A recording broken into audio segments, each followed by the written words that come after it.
Hello everyone, কেমন আছো তোমরা সবাই? তো অনেকদিন পরে একটা মিনি ব্লগ নিয়ে চলে আসলাম। আজ গেছিলাম কৃষ্ণনগরে এই জগদ্ধাত্রী ঠাকুর দেখতে। আর তোমরা তো খুব ভালো করে জানো কৃষ্ণনগর জগদ্ধাত্রী পুজো কতটা ফেমাস। তো কৃষ্ণনগরে ঠাকুর দেখতে গেছি আজকে আরনের দিনকে। আর বিশেষ করে গেছি কৃষ্ণনগরের ফেমাস বুড়িমাকে দেখতে।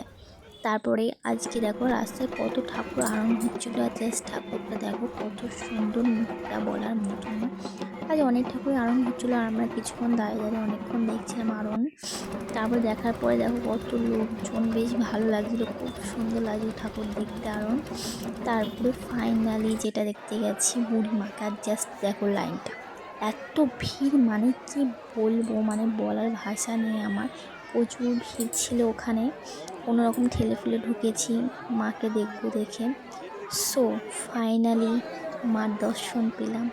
জাস্ট তোমাদের বলে বোঝাতে পারবো না, আমি এত সুন্দর লাগছিলো দেখতে, মানে আমার তো আসতে ইচ্ছে করছে না, চোখের দিকে আমি একভাবে তাকিয়েছিলাম।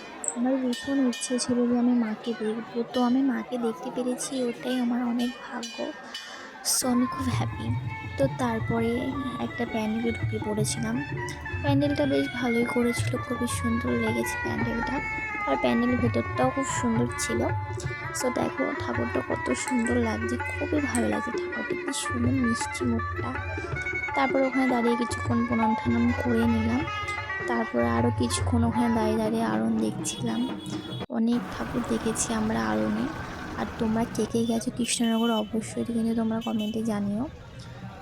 ভিডিওটা এ পর্যন্তই, ভালো লাগে অবশ্যই লাইক কমেন্ট সাবস্ক্রাইব করে দিও।